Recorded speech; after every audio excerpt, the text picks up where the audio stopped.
What is the best way to prepare for a tech interview? Before we go any further, I'd like to thank the sponsor of this video, Brilliant. More on that later. Now, I've been on both sides of the fence. I've interviewed more candidates than I can remember, and I've gone through interview processes personally, and I've gotten the jobs that I've wanted. So here are my 5 steps, my 5 tips for preparing for a tech job interview. Now, before I dive in, here's a bonus tip. Remember that an interview is a two-way street. They're also about finding out if the company is a good fit for you. Let's get to the tips. Step 1, research the company. Your first step is to research the company to answer the question, what is this company about? This allows you to prove that you're interested in this company specifically, not just any job. And that gives you the materials and the context for the next steps. A good source of information here is the company's annual report, which expresses where the company is at and where it wants to go. Some questions to find the answers to are, what is the company doing? What problems, tech or otherwise, what challenges could they be facing? What are the company's values? What is the company proud of? What direction could it make sense for the company to head to and have tech needs for? And above all, make sure you spend time looking through the company's website. Let me tell you the story of one guy that I interviewed. Because I have UX designers in my team, I often ask people what they think could be improved on our website. Now, it's not even a question I judge the candidates on. It's just that we'd like to make what we do even better. But this one guy gave a vague and evasive answer. Because of that, I started pressing him a little about what he liked in what we were doing. I realized he hadn't even bothered to open our website. He hadn't taken 5 minutes to find out what we were doing. He wasn't interested in us, only in getting a salary. Now, don't get me wrong, getting a salary is important. But if you're not interested in what a company does or why they do it, you can't expect them to be interested in you. Which brings me to my next point. Step 2, find your whys. The next question that you need to answer, at least for yourself, is why. There are in fact 2 whys. Why do you want to work for this company, and why should they hire you specifically? The questions that you can ask yourself here are, how are your values and the company's values aligned? How can you bring something specific to the challenges, technical or otherwise, that the company is facing? What are the difficulties that you've faced and the challenges that you've solved that might come in useful for this company? When I'm interviewing, this is what I'm trying to understand if I ask, what are your interests outside of work? Because I'm trying to determine 2 things. First, I'm trying to understand who you are, what makes you tick. And second, I'm interested in understanding if you're able to invest your time in something, even if it's not work. But if you're ever sitting across from me and I ask you that question, make sure you have something specific to say. I once had a woman answer that she was interested in music. So I asked, what kind of music? And she answered, any kind of music.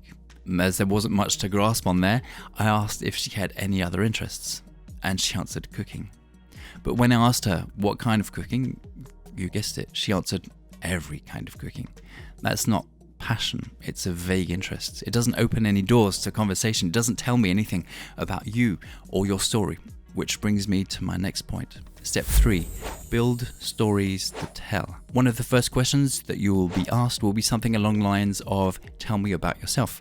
And since you know the question is coming, you might as well prepare for it. But the human brain is made for stories, not for raw data. So think about how you can explain your experience and your training as a story. And for each experience, try to think of a story that you can tell that helps illustrate what you bring to the table, how you overcame a specific difficulty, or what you learned about yourself. And make sure to make it specific and memorable. I once asked a guy to tell me about the project that he claimed he had just worked on and the difficulties that he had faced. And he answered, it was really a difficult project because it was big, it was complex. When I pressed him for specifics, I asked what features he'd worked on, and he was unable to provide any. This guy was memorable in the end, just not for the right reasons. I understand that interviews can be stressful, they can make your brain freeze up, but that's precisely why it's worth preparing the stories that you want to tell ahead of time. And that brings me to my next point. But before I get to that, let's talk about another way to prepare. I mentioned that your brain is made for stories, and that's what makes this video's sponsor Brilliant so Well, brilliant. Brilliant is a fun and easy way to level up your skills in maths, logic and computer science, with more courses being added regularly, stuff that you'll need when you're interviewing for a tech job. And Brilliant uses stories and humor and practical examples to help you learn. For example, to explain how DNS caching works, the app takes you through the example of a city where everybody has a different address book.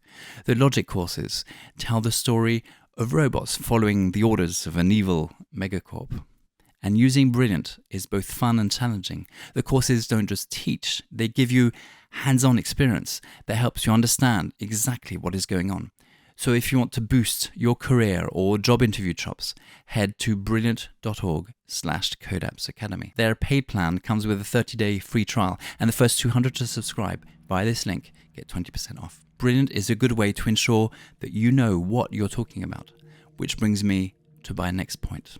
Step 4, know your answers, or don't cheat. You see, the next step is to go through everything that you've said or written and make sure that you can back it up and explain it. Clearly, the guy who is unable to tell me anything specific about his experience is a good example of what not to do. But the same holds for technical questions in tests. For example, if you use ChatGPT or a friend's help for that matter to answer technical questions that have been asked by email, make sure you understand what you've written. Let me tell you a story to illustrate. I tend to give code reviews as a screening technical test because, well, they're real world problems and they show if you understand the code. And let's be perfectly honest, I do slip in one or two subtle issues in among the more blatant ones, but I never expect anybody to catch them.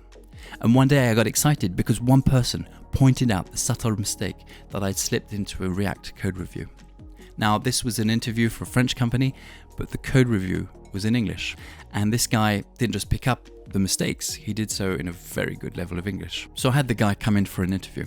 And at some point, I tested his level of English. I asked him an innocuous question about what kind of TV shows he liked to watch.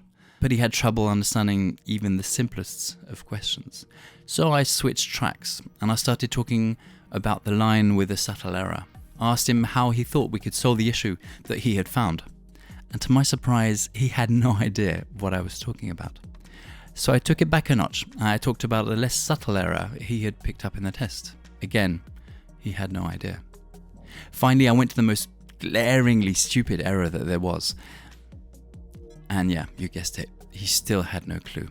So that was the day my colleague and I decided on a code world to let each other know there wasn't any point in continuing an interview. My guess is the candidate used ChatGPT. If you're using artificial intelligence to augment your intelligence, that's fine. If you're using instead of your intelligence, well, just don't. What do I mean by augmenting your intelligence? Well, that brings me to the fifth point, the one that is your chance to leave a lasting expression, the one place where it could make sense to use ChatGPT. And that is step 5, prepare your questions. If your interviewer is competent, they'll keep the most important question of the whole interview for last. That question is, do you have any questions? Now, it's fine at some point to ask about stuff like working hours and benefits. However, you need to be strategic about those and ask them right at the end, almost as an afterthought, a bit of final housekeeping. Don't lead with that kind of question. Instead, the "do you have any questions" opening is the perfect line to show that you've taken the time to think about the challenges that the company is facing. First, as a candidate, before I get to those, I prefer to make sure I understand the fundamental environment.